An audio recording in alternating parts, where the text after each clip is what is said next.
Petrol diesel का उपयोग कम करें, मेट्रो का उपयोग करें, तेल की खपत कम करें, हम सोने की खरीद को टालें।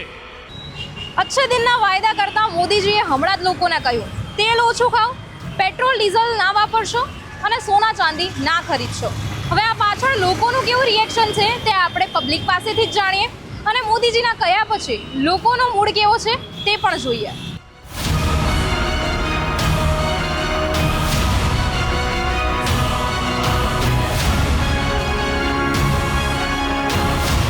મોદીજીએ હાલ સ્ટેટમેન્ટ આપ્યું છે કે પેટ્રોલ ડીઝલ ઓછું વાપરો, એ વિશે શું કહેશો? કાંઈ નહીં, પેટ્રોલ ડીઝલ વાપરવું જ જોઈએ. એના વગર કોઈ ઉધાર જ નથી, તો ગાડી કઈ રીતે ચાલશે પેટ્રોલ ડીઝલ નહીં વાપરીએ તો? હાલ મોદીજીએ સ્ટેટમેન્ટ આપ્યું છે પેટ્રોલ ડીઝલ ઓછું વાપરો, શું કહેશો? તો સાચી વસ્તુ છે. ઓછું વાપરવું જોઈએ. આ પાછળ કહેવાનું કારણ શું લાગે છે? વિદેશી ઊંડિયામાં બચાવવાનું બરાબર, જરૂરી છે, દેશ માટે જરૂરી છે, દેશની તકલીફ માટે જરૂર છે. જ્યારે વર્તમાન સમય, જ્યારે વર્તમાન ગ્લોબલ સિચ્યુએશન જે હોય એ પ્રમાણે આપણે વર્તવું જોઈએ. તો વડાપ્રધાને કીધું એમાં સહમતિ આપો છો ને તમે? થોડા અંશે ખરી. હમણાં જ વડાપ્રધાન નરેન્દ્ર મોદીએ સ્ટેટમેન્ટ આપ્યું છે કે પેટ્રોલ ડીઝલ ઓછું વાપરો, શું કહેશો? વાપરવું તો પડશે, ઓછું તો કેમનું વાપરીશું? ડેલીની જરૂરિયાત છે તો પછી ભાવ બી વધારી દીધા. ઓલું સ્કેમ થયું એના ચક્કરમાં ખાલી અફવા ઉડાવી દીધી. પેટ્રોલના ચક્કરમાં ભાવ બી વધી ગયા. નાયરાવાળા પેટ્રોલ પંપમાં બી ભાવ વધી ગયા. એચપીમાં એમાં તો હજી કંઈ આવ્યું નથી, પણ એવું સાંભળવા મળ્યું છે કે હવે એનો બી ભાવ વધી જશે. શું લાગે છે આગામી સમયમાં પેટ્રોલ ડીઝલ પૂરતું મળી જશે? હવે બધું આ ઇન્ડિયા બધું આરામથી મળી જાય, કઈ ટેન્શન. હાલમાં મોદીજીએ સ્ટેટમેન્ટ આપ્યું છે કે ખાવામાં તેલ ઓછું વાપરો. હવે આ મુદ્દે પબ્લિકનું શું કહેવું છે અને મોદીજીના કયા ઉપર પબ્લિકના શું રિએક્શન છે તે હવે જાણીએ. મોદીજીએ હાલમાં સ્ટેટમેન્ટ આપ્યું છે કે ખાવામાં તેલ ઓછું ખાઓ, શું કહેવું છે આ ઉપર તમારું? पहले वो चालू करें, उसके बाद हम चालू करें. મોદીજી આપણા દેશના વડાપ્રધાન છે, બરાબર, તો એમને કંઈક વિચારીને જ કહ્યું હશે. એના પાછળનું કારણ તમને શું લાગે છે? क्या वो फॉलो कर रहे हैं उस रूल को? जो भी उन्होंने बोला है, रोड शो किया है उसके अगले दिन, क्या वो फॉलो कर रहे हैं पेट्रोल डीजल को लेकर के? હમણાં જ એક આવ્યો છે એ જે શોમાં જતા હતા ત્યાં તેઓએ પોતાની 2 કાર જ લઈને ગયા છે, કોઈ કાફલો મોટો લઈને નથી ગયા.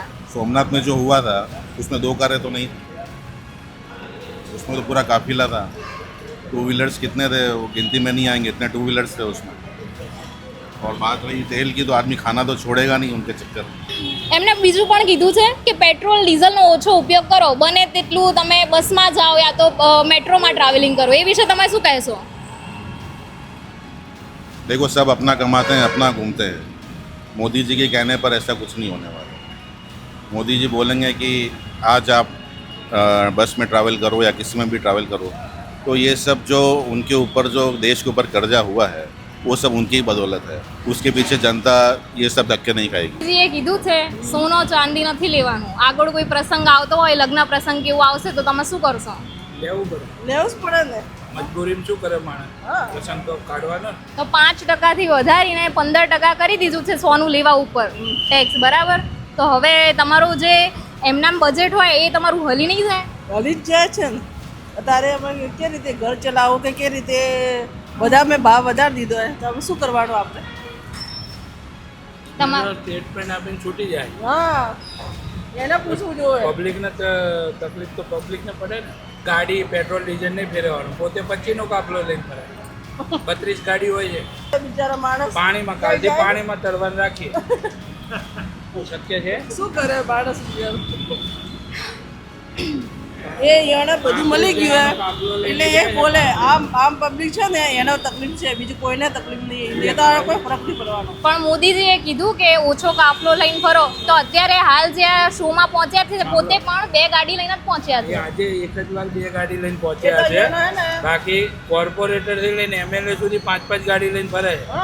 પણ અચાનકથી આવું કહેવા પાછળનું કારણ શું લાગે છે તમને? કારણ તો વર્ષો પહેલા ઇન્દિરા ગાંધીએ કીધેલું છે કે જેટલો જથ્થો ઓછો વાપરશો એટલું દેશ માટે સારું. હવે એનો ઉપયોગ કરો એ સારું છે. મોદીજી સારું જ કરે છે, પણ નીચેના માણસોને કે સુધારો. તમારા એમએલએ કોર્પોરેટર 5-5 ગાડીઓ લઈને ફરે છે, તમામને સુધારવા પડે. 100% એક માણસથી દેશ બદલવાનો નથી નથી એટલે એની માટે એ જરૂરી છે.